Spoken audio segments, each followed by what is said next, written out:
إلا الله ربنا على النور المبين أحمد المصطفى. السلام عليكم ورحمة الله وبركاته.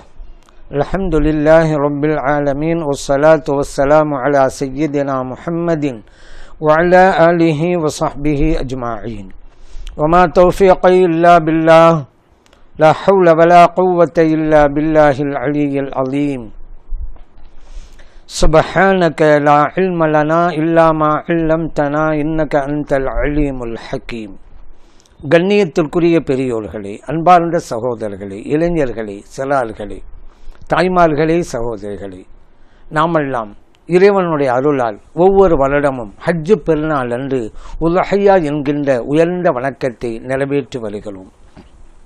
அந்த உலஹையாவை கொடுப்பதற்கு உண்டான நாட்கள் என்னென்ன என்று வருகின்ற போது, பெருநாள் தினத்தன்று, அதாவது ஹஜ்ஜு பெருநாள் தினத்தன்றும் கொடுக்கலாம். அதற்கு அடுத்து வருகின்ற ஐயாமு தஷ்ரீக்குடைய நாட்கள் என்று சொல்லுவோம் அல்லவா, பிறை 11, பிறை 12, பிறை 13 தக்பீருடைய நாட்கள் என்றும் சொல்லுவாங்க நம்ம வழக்கத்தில். அந்த நாட்கள்லையும் கொடுக்கலாம். ஆனால் இன்னைக்கு சில வஹாபிகள் இல்லை, ஒரு நாள் தான் கொடுக்கணும், ஹஜ்ஜு பெருநாள் அன்னைக்கு தான் கொடுக்கணும், அடுத்த நாளும் கொடுக்கவே கூடாது. ஆனால் சில வஹாபிகள் தான். ஆனால் வேறு சில வஹாபிகள் நாம் சொல்வது போல சொல்கிறாங்க, பெருநாள் அன்னைக்கும் கொடுக்கலாம், அடுத்து வருகிற ஐயாமு தஷ்ரீக்களையும் கொடுக்கலான்னு சொல்கிறாங்க. ஆனால் இதில் விசித்திரம் என்னென்னா, இவங்கெல்லாம் ஒரு காலத்தில் நம்மளை பார்த்து கேட்டாங்க, குர்ஆன் ஹதீஸை தானேங்க பின்பற்றணும், அப்போ ஒரு மார்க்கமாக தானே இருக்கும், ஒரு சட்டமாக தானே இருக்கும், நீங்கள் ஏன் ஷாஃபி ஹனபியெல்லாம் பிரித்து பார்த்துக்கிட்டு இருக்கிறீங்க? மார்க்கம் ஒன்று தானே, இறைவன் ஒருவன் தானே, இறை தூதர் ஸல்லல்லாஹு அலைஹி வஸல்லம் அவர்கள் ஒருவர் தானே, குர்ஆன் ஒன்று தானே, கிப்லா ஒன்று தானே, அப்போ ஏங்க ஷாஃபி, அப்போ ஏங்க ஹனஃபி, ஷாஃபியில் கூடுங்கிறீங்க, ஹனஃபியில் கூடாதுங்கிறீங்க, ஏங்க இப்படி செய்கிறீங்க என்று கேட்டவர்கள் இன்றைக்கி என்ன, வஹாபிகள் ஒரு பிரிவினர் ஒரு சட்டம், இன்னொரு பிரிவினர் இன்னொரு சட்டம். இப்போ நாம் கேட்குறோம், ஏங்க வஹாபிகளே, உங்கள் 2 பேர்கிட்டையும் ஒரு குர்ஆன் தானே இருக்குது, உங்கள் 2 பேர்கிட்டையும் ஒரு புகாரி தானே இருக்குது, உங்கள் 2 பேருக்குமே ஒரு இறைவன் தானே, உங்கள் 2 பேருக்குமே ஒரு கிப்லா தானே, ஏங்க ஆளுக்கு ஒரு சட்டம் சொல்லிட்டு இருக்கிறீங்க, அதுக்கு பதில் சொல்லுங்கள் நீங்கள் என்று நாம் இப்போ கேட்டுக்கிட்டு இருக்கிறோம். பல விஷயங்களில் அதில் ஒன்று தான் இந்த உலுஹியா கொடுக்குற நாட்கள் விஷயத்திலும். பெரும்பாலான வஹாபிகள் பெருநாள் அன்னைக்கும் கொடுக்கலாம், அதுக்கு அடுத்து வந்த 3 நாட்களும் கொடுக்கலாம். ஆனால் ஒரு சில வஹாபிகள் தான் இல்லை பெருநாள் அன்னைக்கு மட்டும்தான் கொடுக்கணும் அப்படிங்கிறாங்க. அதிலே கூட ஒரு சிலர் சொல்கிறாங்க, நாங்கள் இதுக்கு முன்னால் பெருநாளைக்கு அடுத்த நாட்கள்லையும் 3 நாள் கொடுக்கலாம் தான் சொன்னோம், ஆனால் இப்போ அதை மாற்றிக்கிட்டோம்.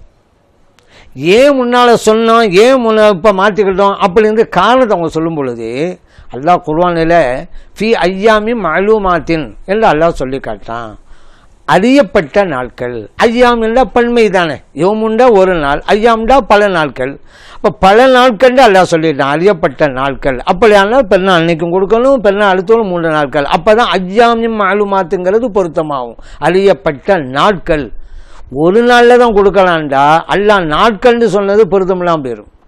ஆகவே தான் நாங்களும் சொன்னோம். இப்போ ஆராய்ச்சி பண்ணி பார்த்தோம், அந்த நாட்கள் அல்லாஹ் சொன்ன உண்மைதான், அது உலுஹியாவுக்கு சொன்னதல்ல, ஹஜ்ஜில் அங்கே மினாவில் அறுப்பாங்களே அதுக்கு சொல்லப்பட்டது. அதனால் நம்ம ஊர்வலில் கொடுக்குற உலுஹியாங்கிறது ஒரு நாள் தான்.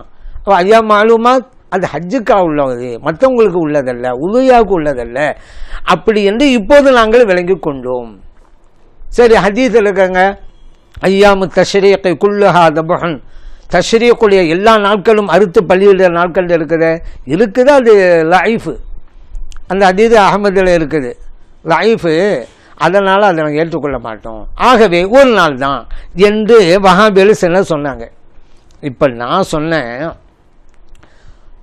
அல்லாஹ் ஆயத்தில் ஹஜ்ஜை பற்றி சொல்ல வர்றேன், உண்மைதான்.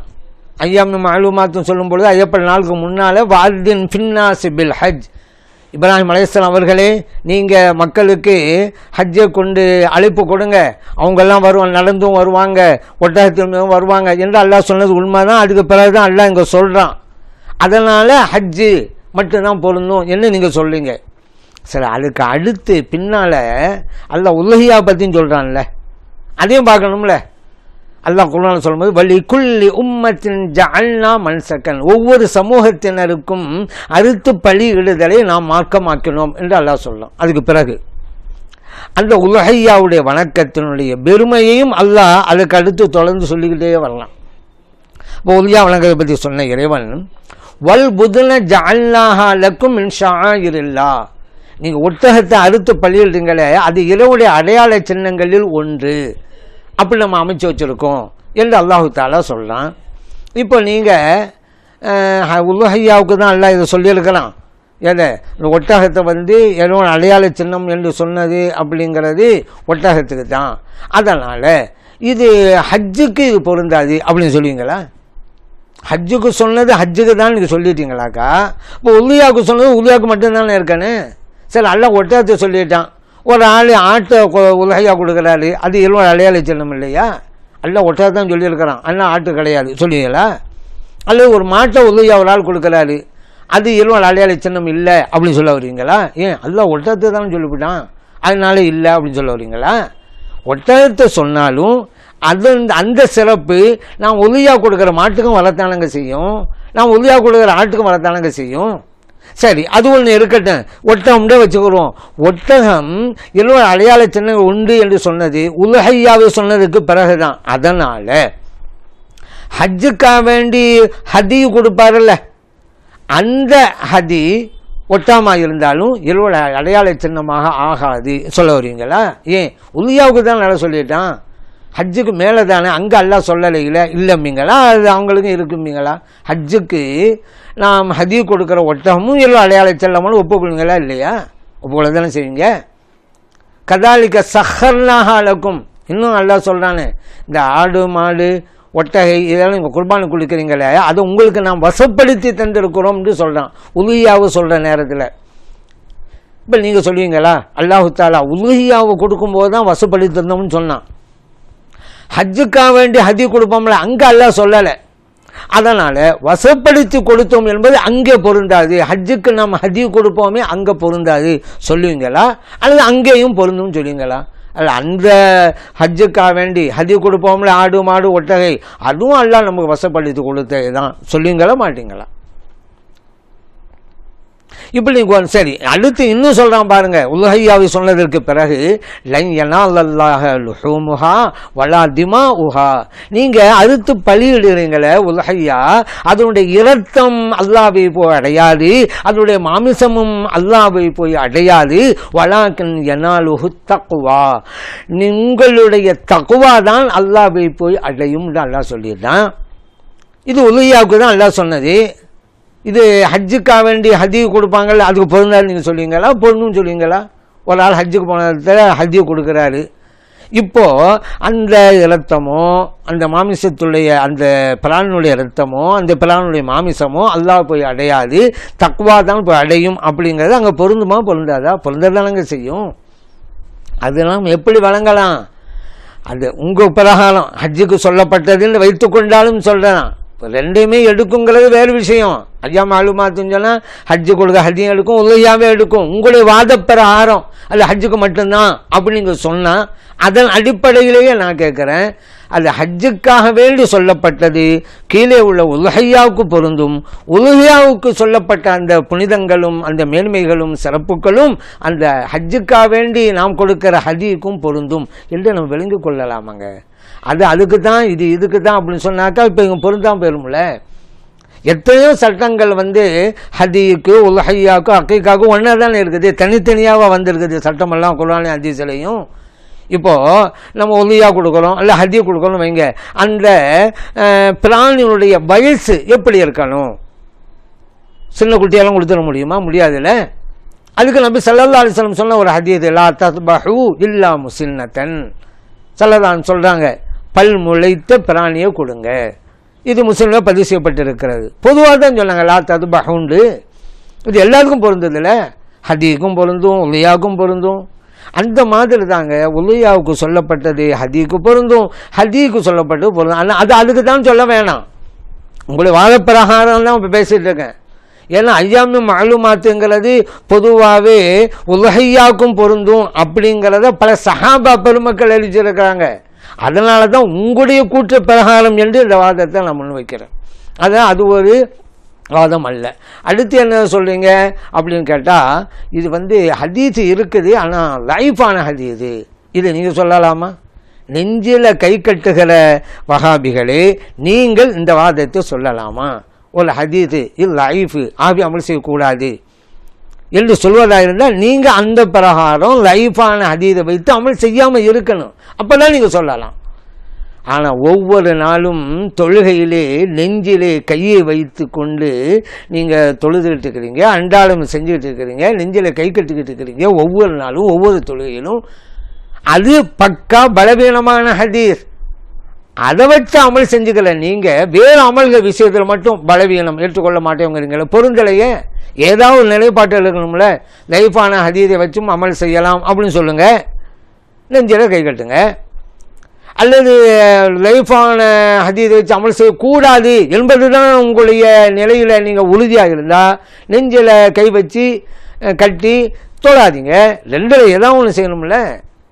ஆனால் லைஃப் எடுக்கக்கூடாது அப்படின்னு சொல்லிக்கிறீங்க, தொழிலில் நெஞ்சில் கை கட்டியும் இருக்கிறீங்க, ஒன்றுக்கொன்று முரணாகுது. ஏன்னா நெஞ்சில் கை கட்டுற சம்பந்தமாக வந்த ஹதீஸ் அகமதில் இருக்கிறது அல்லவா, அந்த ஹதீஸினுடைய அறிவிப்பாளர் வரிசையில் சிமாக்கு இடம் பெறாரு. அவர் பலவீனமானவர், அவர் ஹதீஸ் ஆதாரமாக இருக்கக்கூடாது. இப்படி சொல்வது ஒரு முஹத்தீஸ் அல்ல, பல்வேறு ஹதீதுக்களை நிபுணர்கள் சொல்கிறாங்க. அப்படிங்கும்போது அது எப்படி நீங்கள் ஆதாரம் அளித்தீங்க? அதனால் இது பலவீனம் அப்படிங்கிற சொல்வதற்குண்டான தார்மீக உரிமை உங்களுக்கு கிடையாது அப்படிங்கிறத புரிஞ்சுக்கொள்வோம். அடுத்ததாக இன்னும் சில வஹாபிகள் சொல்கிறாங்க, இது ஒரு நாள் தான். ஏங்க ஒரு நாள் தான் அப்படிங்கிறீங்க? அன்றைக்கு தானே யௌமுன் நஹர்னு பேர் வச்சுருக்கீங்க. மார்க்கமும் அப்படி தானே சொல்லுது, அதனால நீங்களும் பேரை சொல்லுங்க, யௌமுன் நஹர்னு சொல்லுங்க. ஏன் மார்க்கம் அப்படி தான் சொல்லுது. நபி ஸல்லல்லாஹு அலைஹி வஸல்லம் யௌமுன் நஹர்னு சொல்லிவிட்டாங்க, நஹருடைய நாள்னு சொல்லிவிட்டாங்க. நஹர்னா அறுத்து பலியிடுவது, யௌமுன் நஹர் அறுத்து பலியிடும் நாள் அப்படி நீங்கள் சொன்னீங்களாக்கா அந்த நாளில் தான் அதை செய்யணும். வேறு நாளுக்கு யௌமுன் நஹர்னு பேர் வரலையில அப்படிங்கிற தத்துவத்தை ஒதுக்கிறாங்க. இப்படி கொண்டு வந்தால் வேறொருவர் வேறொரு கருத்தை சொல்லுவார், இன்னும் பிரச்சனை ஆயிடும். என்ன அப்படின்னு கேட்டால், உலஹையா பெருநாள் அன்னைக்கு மட்டும்தான் கொடுக்கணும், அது மட்டும் இல்லை பெருநாள் காலையில் மட்டும்தான் கொடுக்கணும், சாயங்காலமாக கொடுக்கக்கூடாது. ஏங்க இப்படி சொல்றீங்க? ஏங்க நீங்கள் கொடுக்குற வழக்கத்துடைய பேர் என்னங்க? உலஹையா. உலுஹான்னு என்ன அர்த்தம்? உலுஹா நேரத்தில் செய்கிற வணக்கம்னு அர்த்தம். உலுஹையான்னு பேர் வச்சுவிட்டு நீங்கள் சாயங்காலம் கொண்டு போய் கொடுத்தீங்களாக்கா அது எப்படி உலுஹியாவாகும்? ஏன்னா யௌமுன் நஹருங்கிறது அந்த வார்த்தையை வச்சு தானே சட்டம் சொல்கிறாங்க. அதே வார்த்தையை வச்சு இன்னொருவரும் சொல்லுவார்ல, உல்ஹையா காலையில மட்டும்தான், லோஹா மட்டும்தான். ஏன் அதுக்கு உலியா என்று தானே பெயர் அப்படின்னு சொன்னால் நம்ம ஒப்புக்கொள்வோமா? என்ன அர்த்தம்? உல்ஹையா அப்படின்னா லோஹா நேரத்தில் தான் தொடங்குகிறது அந்த வணக்கம். ஏன் காலையில் ஹஜ்ஜு பெருநாள் தொழுதுல தான் அந்த வணக்கத்தை செய்கிறோம். அந்த ஹஜ்ஜு பெருநாள் தொழுகை லுஹா நேரத்தில் தான் நடக்குது. ஆகவே தான் அந்த தொழுகை முடித்து விட்டு அந்த லுஹா நேரத்தில் உல்லுஹை அந்த வணக்கத்தை செய்கிறதுனால, குர்பானி கொடுக்கறதுனால உல்லுஹையா தொடங்குகிறது. அதை வச்சு தான் அது பேர். அதே போலது யௌமுன் நஹர் அறுத்து பலியிடுகிற நாள் என்று பெருநாளுக்கு பேர் வச்சோம்னு சொன்னால் பெருநாள் அன்னைக்கு தான் தொடங்குது அந்த வணக்கம், அதனால அந்த பேர். அதுக்காக அடுத்த நாள் இல்லைன்னு சொல்ல முடியுமா? அடுத்த நாள் இல்லைன்னா உலுயாங்கிற பேரையும் ஒரு ஆள் சொல்லுவார், அவன் உலுயா தான் லொஹா நேரத்தை தான் கொடுக்கணும், சாயங்காலம் கொடுக்கக்கூடாதுன்றவார், லொஹருக்கு பேராலும் கொடுக்கக்கூடாதுன்றவார். அவர் உங்களுடைய விளக்கம் மாதிரி அவர்கிட்ட இருந்தால் இந்த மாதிரி தான் சொல்லுவார். அவர் இந்த மாதிரி வார்த்தை வைத்துக்கொண்டு ஒரு சட்டத்தை சொல்லக்கூடாது. சரி, இதே போல் இன்னொரு கேள்வியும் இருக்குது. யௌம அரஃபாங்கிறோம், அரஃபாவுடைய நாள். யௌம அரஃபாவுடைய நாள்னா அந்த பகலை எடுக்கும். நபி ஸல்லல்லாஹு அலைஹி வஸல்லம் அவர்கள் சொன்னாங்க, அல் ஹஜ் யௌம அரஃபான்னாங்க. ஹஜ் என்றாலே அரஃபாவுடைய நாள் தான்ட்டாங்க. அதாவது துல்ஹஜ் மாதம் பிற 9 அன்னைக்கு அரஃபா மைதானத்துக்கு போகணும், அப்போ தான் ஹஜ்ஜே கூடும். அதை செய்யாமல் வேறு எல்லா வணக்கத்தையும் செஞ்சு விட்டாரு ஒரு ஹாஜி, எல்லாம் செஞ்சார். ஆனால் அரஃபா மட்டும் போகலன்னு வைங்க, ஹஜ்ஜே இல்லை, ஹஜ்ஜு கூடாது. இப்போ அரஃபாவுக்கு போகணும், எப்போ தான் போகணும்? 9 அன்னைக்கு போகணும். இப்போ யௌம அரஃபான்னு ஸல்லல்லாஹு சொல்லியிருக்கிறாங்கல்ல, யௌம அரஃபான்னு சொல்லுவாங்க. யௌமுண்டா அந்த பகலை தானே குறிக்கும். சரி, பகலில் மட்டும்தான் தங்கணும். தங்கினா ஹஜ்ஜு கூடுமா, அல்லது இரவில் தங்கினாலும் ஹஜ்ஜு கூடுமா? அந்த இரவுங்கிறது அரஃபாவுடைய இரவு இல்லைங்க. ஏன் அரஃபாவுடைய இரவு என்பது 8வது நாளுக்கு அடுத்து வருகிற மகரிபிலே இருந்து ஆரம்பிச்சிடும் 9ஆம் நாள் இரவு. அதுதான் அரஃபாவுடைய இரவு. அப்போ போய் ஒரு ஆள் தங்கினான்னு வைங்க, கூடாது, ஹஜ்ஜு கூடாது. சரி, பகலில் தங்கணும் முழிக்க வந்துட்டோம், 9ஆம் நாள் பகல். அதுக்கு அடுத்த ஒரு முறை மகரிபு, அது பெருநாளுடைய இரவு. அந்த பெருநாளுடைய இரவு விடிஞ்சா 10, விடிஞ்சா பெருநாள். மகரிபிலேயே 10 ஆரம்பிச்சிருச்சு, 10ஆம் நாள் இரவு ஆரம்பம், விடிஞ்சா பெருநாள். அப்போ அந்த இரவுக்கு நம்ம பெருநாளுடைய இரவுன்னு தான் சொல்லுவோம், அரஃபாவுடைய இரவுன்னு சொல்ல மாட்டோம். ஏன் மகரிபோடு அரஃபா முடிஞ்சிருச்சு, 9ஆம் நாள் முடிஞ்சு போச்சு. இப்போ ஒரு ஆள் பெருநாள் இரவு அரஃபா மைதானத்தை போய் தங்கினார், ஒரு ஹாஜி பகலில் தங்கலை, ஹஜ்ஜு கூடுமா? கூடுங்க. இதை நான் சொல்ல நம்பி செல்லதாழ்த்துன்னு சொல்கிறாங்க. ஒரு ஆள் அந்த இரவில் எந்த இரவு செல்லான்னு சொல்கிறாங்கன்னு சொன்னால், அரஃபாவுக்கும் பெருநாளுக்கும் மத்தியில் இருக்கக்கூடிய இரவிலே ஒருவர் ஹஜ்ஜை செஞ்சால் தம்ம ஹஜ்ஜு, அவளை ஹஜ்ஜு கூடுங்கிறாங்க. இது அபூதாவுதில், திர்மிதியில், இப்னு மாஜாவில், நசாயில் பதிவு செய்யப்பட்ட ஹதீஸ். அப்போ இங்கே நம்ம என்ன புரியணும்? அரஃபாவுடைய நாள் தான் ஹஜ்ஜுன்னு சலாம் சொல்லிவிட்டாங்க, யோம அரஃபான்ட்டாங்க. அதே நபி ஸல்லல்லாஹு அலைஹி வஸல்லம் சொல்கிறாங்க, பெருநாள் இரவு நீங்கள் தங்கினாலும் ஹஜ்ஜு கூடுங்கிறாங்க. இப்போ இதே நம்ம புரியலாமல் பேரை வச்சுக்கிட்டு நம்ம சட்டத்தை எடுக்கக்கூடாது. இல்லைண்டாக்கா ஸல்லல்லாஹு அலைஹி வஸல்லம் சொன்னது தப்புன்னு ஆயிடும். நீங்கள் பேரை வச்சு சொல்லலாம், யோம அரஃபான்ட்டாங்க. யோம அரஃபான்டா அரஃபாவுடைய பகல், அதுக்கு அடுத்து வருகிற இரவு பெருநாள் இரவு. அந்த அன்னைக்கு ஒரு ஆள் தங்கினாக்கா அவர் ஹஜ்ஜு கூடாது. ஏன்?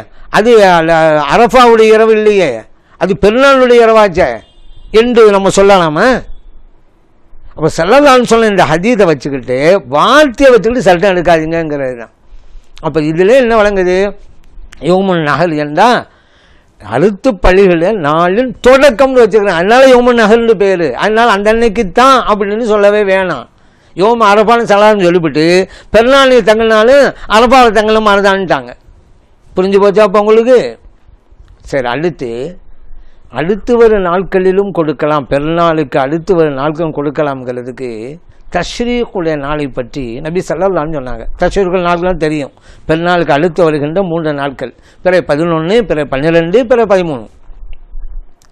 ஐயாமு தஷ்ரீகி ஐயாமு ஐதின் ஸல்லல்லாஹு அலைஹி வஸல்லம் சொன்னாங்க, அது பெருநாள். ஐயாமு அக்லின் வஷுர்பின் ஸல்லல்லாஹு சொன்னாங்க. ஐயாமு தஷ்ரீக் ஐயாமு அக்லின் வஷுர்பின். தஷ்ரீக்குடைய நாட்கள் உண்ணுகின்ற நாட்கள், அருந்துகின்ற நாட்கள். முஸ்லிமில் பதிவு செய்யப்பட்ட ஹதீஸ். அப்படியாலும் நமக்கு பெருநாள் அப்படின்னாங்க. உதவியா கொடுக்கறதானங்க இருக்கணும். நீ உதவியா கொடுத்தாதானங்க சாப்பிட முடியும். பெருநாளைக்கு மட்டும் கொடுத்தா அன்னைக்கு மட்டும் சாப்பிட்டுருவீங்க. இப்போ பிற 11 ஐயா மக்களையும் எப்படி வரும் நான் கேட்குறேன். பிற 12, பிற 13 ஐயா மக்களையும் ஒரு சொருபின் அருந்துகிற நாட்கள், உண்ணுகிற நாட்கள்ங்க வராத. நீங்கள் தான் 10 மட்டும்தான் உதவியா கொடுத்தீங்க, பிறகு கொடுக்க வேணாங்கிறீங்க. அப்போ ஐயா மக்களையும் சொருபின்கிறது பொருந்தாமல் போயிருமே, வாழ்க்கையில் நடைமுறைப்படுத்தப்படாமல் போயிருமே. இப்போ உலகையா அந்த நாட்களும் கொடுத்தால்தான் ஐயா மக்களையும் சொருபின் அப்படிங்கிறது நிரூபணமாகும். வாழ்க்கையில் அனுபவிக்கலாம், நடைமுறைப்படுத்தலாம், அமல் செய்யலாம். நீங்கள் 10 நிப்பாட்டி விட்டு அமல் செய்ய முடியாது, அதிகம் அமல் செய்ய முடியாமல் போயிடும். அதனால் நபி ஸல்லல்லாஹு அலைஹி வஸல்லம் அவர்கள் உண்ணுகின்ற நாட்கள்னு சொன்னதுனால தான் அந்த அன்னைக்கு நீங்கள் நோன்பே வைக்காதீங்கன்னாங்க. பிற 11, பிற 12, 13 ஐயாமு தஷ்ரீக்னு சொல்கிறோமே, நோன்பு வைக்கக்கூடாதுல்ல. ஹஜ்ஜு பெருநாள் அன்னைக்கு நோன்பு வைக்கிறது கூடாங்கிற மாதிரி அதுக்கு அடுத்து ஒரு 3 நாட்களும் நோன்பு வைக்கக்கூடாது. ஏன்? உண்ணுகின்ற நாள். நீ உதவியாக கொடுக்காம எப்படி சாப்பிடுவீங்க? இன்னொரு விஷயம் என்ன தெரியுமா? ஐயாமு தஷ்ரீக்கில் எங்கே பேர் வந்துச்சு? தஷ்ரீக்குடைய நாள்னாலும் பேர். தஷ்ரீக்குண்டா என்ன? தஷ்ரீக்குண்டா அந்த மாமிசத்தையெல்லாம் காய வைப்போம் இல்லைங்க, உலர வைப்போம்ல, அதாங்க தஷ்ரீக்கு. மாமிசத்தை உலர வைக்கிற நாட்கள், இறைச்சியை காய வைக்கிற நாட்கள், அதாங்க அர்த்தம். நீங்கள் உதவியாக கொடுக்காம எங்கே காய வைப்பீங்க? பெருநாள் அன்னைக்கு கொடுத்து முடிஞ்சு போச்சு. இல்லை, பெருநாள் அன்னைக்கு கொடுக்கறத தான் இந்த 3 நாளும் காய வைக்கலாம். அப்போ நீங்கள் 4ஆம் நாளும் காய வைக்கலாமே, 3 நாள் தானே. உப்பு கண்டம் போட்டுட்டா பிற 11, 12, 13 அன்னைக்கு மட்டும்தான் காய வைப்பாங்களோ? பிற 14 அன்னைக்கு காய வைக்க மாட்டாங்க. வேறு 15 அன்னைக்கு காய வைக்க மாட்டாங்க. அப்போ எல்லாமே ஐயாம தஷ்ரீக்காக போயிடுமாங்க. 10 நாள் வர காய வச்சாலும் வைக்க போட்டு எடுத்து வைக்கிறாரு, வெயில் எடுத்து வைக்கிறாரு, வீட்டில் வைக்கிறாரு, மறுபடியும் அடுத்த நாள் காலை வெயிலில் வைக்கிறாரு, அப்புறம் வீட்டில் வச்சு வைக்கிறாரு. இப்படியே காய வச்சாலும் வச்சுருங்க. 10 நாள் ஐயாம தஷ்ரீக்கும் 10 நாள் வருமா? அப்போ இங்கே தஷ்ரீக்குன்னு பேர் வைத்து உலர் வைக்கும் நாட்கள்னு சொன்னால் அந்த 3 நாட்களிலும் நீங்கள் உலகையா கொடுப்பீங்கள்ல, பிராணியை கொடுத்துவிட்டு மீதம் இருந்தால் நீங்கள் காய வைக்கிறதுக்கு தொடங்குகின்ற நாள்னு அர்த்தம். நீங்கள் காய வைத்து முடிக்கிற நாள் அல்ல. முடிக்கிற நாள்னாலும் இன்னும் போய்கிட்டே இருக்கும். அப்போது இங்கே உலகையா அந்த வார்த்தையினுடைய அர்த்தமே நமக்கு அறிவிக்குது. நீங்கள் 3 நாட்களும் உலகையா கொடுங்க. அப்போ தான் ஐயாம தஷ்ரீக், மாமிசத்தை உலர வைக்க நாட்கள். இல்லாட்டி பேர் வச்சது அர்த்தமாக்கல போச்சே. சரி, பேர் வச்சோம், நம்மளா பேர் வச்சோம். அந்த 3 நாட்களுக்கு தஷ்ரீக்குடைய நாட்கள் நம்ம வச்ச பேரா? நபி ஸல்லல்லாஹு அலைஹி வஸல்லம் பேர் வைக்கிறாங்க, ஐயாமு தஷ்ரீக், தஷ்ரீக்குடைய நாட்கள். இப்போ புரிஞ்சிருச்சா? அப்போது உலர வைக்கும் நாட்கள் என்றாலே உலகையா கொடுக்க வேண்டும். அப்போதுதான் உலர வைக்க முடியும். நீங்கள் பெருநாள் அன்னைக்கு கொடுத்த பிராணியை தான் இந்த 3 நாட்களிலும் உலர வைக்கிறோம். ஆகவே தான் ஐயாமு தஷ்ரீக் என்றால் பெருநாளைக்கு கொடுத்த உதவியாவை இந்த 3 நாள் மட்டும் காய வைக்க மாட்டாங்க. அதுக்கு அடுத்து 1 வாரம் காய வைக்கிறவங்களாம் இருக்காங்க. அதுக்கு அடுத்து 10 நாட்கள் காய வைக்கிறவங்களாம் இருக்கிறாங்க. அப்போ எல்லா நாளுக்கும் ஐயாமு தஷ்ரீக்னு சொல்லணும். அதனால் உலுஹியா கொடுப்பதற்காகத்தான் நபி ஸல்லல்லாஹு அலைஹி வஸல்லம் இந்த பேரை சொன்னாங்க. அப்போ அந்த அன்னைக்கு பெருநாள் நமக்கு ஐயாமு தஷ்ரீக்குல் நாட்கள் இருக்குத, சும்மா மாமிச காய போகிற மட்டுமல்லங்க, உண்ணுகிற நாட்கள். ஏன்னு சொன்னாங்க? பெருநாட்கள். அந்த அன்னைக்கு பெருநாள் என்று நபி ஸல்லல்லாஹு அலைஹி வஸல்லம் அவங்களே பேர் சூட்டி இருக்கிறாங்க. எப்படின்னு சொன்னால் ஆயிஷா சித்திகா ரலியல்லாஹு அன்ஹா சொல்கிறாங்க, எங்கள் வீட்டுக்கு அபூபக்கர் சித்திக் ரலியல்லாஹு வந்தாங்க. யார்? ஆயிஷா சித்திகா ரலியல்லாஹு அன்ஹா அவங்களுடைய தந்தையார் அபூபக்கர் சித்திக் ரலியல்லாஹு அன்ஹு வந்தாங்க. அவங்க போது ஸல்லல்லாஹு அலைஹி வஸல்லம் வீட்டுக்குள்ளே இருந்தாங்க. வீட்டுக்கு வெளியில் 2 சிறுமிகள் பாட்டு படித்து கொண்டிருந்தாங்க. அபூபக்கர் சித்திக் ரலியல்லாஹு அன்ஹு அங்கே வந்த உடனே அந்த சிறுமிகளை விரட்டினாங்க. எங்கே வந்துகள் இந்த பாட்டை படிச்சுட்டு இருக்கிறீங்க அப்படின்னு சொல்லி. இப்போ நபி ஸல்லல்லாஹு அலைஹி வஸல்லம் சொன்னாங்க, தஅஹுமா யா அபூபக்கர், அபூபக்கர் அவர்களே அவங்களை விடுங்க, அவங்க பாசிக்கட்டும், அவங்க படிக்கட்டும். காரணம் ஃபஇன்னஹா அய்யாமு ஈதின், இது பெருநாளுடைய நாட்கள். இப்படி ஸல்லல்லாஹு அலைஹி வஸல்லம் சொன்னாங்கல்ல. இந்த ஹதீஸ் புகாரில் பதிவு செய்யப்பட்டிருக்கு, முஸ்லிமிலும் பதிவு செய்யப்பட்டிருக்கு. இந்த பெருநாளுடைய நாட்கள் ஸல்லல்லாஹு அலைஹி வஸல்லம் சொன்னது மீனாவின் நாட்கள். புகார் அதுவே இருக்குது. தில்கல் ஐயாம், ஐயாமு மீனா, மினாவுடைய நாட்கள். மினாவுடைய நாள் என்ன? ஹாஜிகள் மினாவில் தங்குற நாட்கள்னு அர்த்தம். ஹாஜிகள் மினாவில் எத்தனை நாட்கள் தங்குவாங்க? பிற 11, பிற 12, பிற 13. சில பேர் 12ஓடு வந்துடுவாங்க, இன்னும் சில பேர் 13 வரைக்கும் அங்கே தங்குவாங்க. அப்போ ஐயா மினாவுடைய நாட்கள்னு சொன்னால் 11, 12, 13 தானே. இந்த 3 நாட்களையும் நபி ஸல்லல்லாஹு அலைஹி வஸல்லம் அவர்கள் பெருநாட்கள் என்று பேர் சொல்கிறாங்க. புகாரில் இருக்குது. அப்போது யோமுன் நஹ்லுன்னு சொன்னோம்ல, அது யோமு ஈது தானே. நஹ்ரு நாள் என்பது பெருநாள் தானே. அந்த அன்றைக்கி அறுக்கிறோம்ல, உதவியாக கொடுக்குறோம்ல. இது அடுத்து வருகிற இந்த 3 நாட்களையும் கூட ஸல்லல்லாஹு அலைஹி வஸல்லம் அவர்கள் பெருநாட்கள் தான் சொல்கிறாங்க. அப்போ இங்கே உதவியாக கொடுக்கணுமா இல்லையாங்க? அப்போ இங்கே உதவியாக கொடுக்கலாம். இப்போ பெருநாள்னா என்ன? பெருநாள்னாலே இப்போ பெருநாளில் செய்யக்கூடிய இங்கே வரும்ல, ஸல்லல்லாஹு அனுமதித்தது தான். இப்போ பெருநாளில் நம்ம தொழுவோம், அதுக்காக வேண்டி அடுத்த நாள் தொழுவோங்கிற அடிப்படையில் அது அந்த அன்னைக்கு மட்டும் உள்ளது. அந்த அன்னைக்கு கூட பெருநாள் அன்னைக்கு கூட லொஹருக்கு மேலே தொழக்கூடாது. இல்லை இன்றைக்கி பெருநாள் தொழுகை இன்றைக்கி தானே, ஆனால் லொஹருக்கு மேலே தொழுக முடியுமா? அது காலையில் மட்டும் உள்ள வணக்கம், அதுக்கு நேரம் குறிப்பிடப்பட்டு போச்சு. உதவியாக்கு அப்படியா? காலையும் கொடுக்கலாம், உங்கள் பிரகாரம் லோஹரு பிறம் கொடுக்கலாம், அசது பிறம் கொடுக்கலாம்ல. அவர் குறிப்பிட்ட நேரங்கிறது இல்லை. அந்த நாளை மட்டும் ஏன் குறிப்பாக்குறீங்க? அடுத்த நாட்களும் உண்டு. இது ஹதீஸ்களின் அடிப்படையிலே தான் நாம் சொல்லி கொண்டு இருக்கிறோம். அடுத்ததாக ஷார்ட்டாக ஒரு பாயிண்ட் பொதுமக்களுக்கு நம்ம சொல்கிறோம். பெருநாள் அன்னைக்கு மட்டும்தான் கொடுக்கணும் என்று வஹாபிகள் சொல்கிறாங்க. ஆனால் சஹாபிகள் எப்படி சொல்கிறாங்க தெரியுமா? பெருநாளுக்கு அடுத்து 3 நாட்களும் கொடுக்கலாங்கிறாங்க. இப்னு உமர் ரலியல்லாஹு அன்ஹு, அலி ரலியல்லாஹு அன்ஹு, இப்னு அப்பாஸ் ரலியல்லாஹு அன்ஹு அவங்களாம் சொல்கிறாங்க. இப்போது முஸ்லீம்களே உங்கள்கிட்ட நான் கேட்குறேன், ஒரு சட்டத்தை வஹாபிகள் சொல்கிறத கேட்குறதா, சஹாபிகள் சொல்கிறத கேட்குறதா? சஹாபிகள் சொல்கிறதானே கேட்கணும். சஹாபிகள் சொல்லிடுறேன், ஐயாமு மஅலூமாத்துக்கு குறிப்பு அதிகப்பட்ட நாட்கள் ஆயத்தில் வந்தது அல்லவா, அதுக்கே விளக்கம் கொடுக்குறாங்களே இப்னு அப்பாஸ் ரலியல்லாஹு அவங்களாம். அதன் அடிப்படையில் அடுத்து பள்ளியிடுற நாட்கள் என்பது ஹஜ்ஜு பெருநாள் அன்னைக்கும் தான், அதற்கு அடுத்து வருகிற 3 நாட்களும் தான் அப்படிங்கிறத நாம் புரிந்து கொள்வோம். கேட்டதன்படி அமல் செய்கிற நல்ல தௌஃபீக்கை எல்லாம் வல்ல இறைவன் நமது அனைவருக்கும் தந்தல்வானாக. ஆமீன். வல்ஹம்துலில்லாஹி ரப்பில் ஆலமீன். அஸ்ஸலாமு அலைக்கும் வரஹ்மத்துல்லாஹி வபரகாத்துஹு.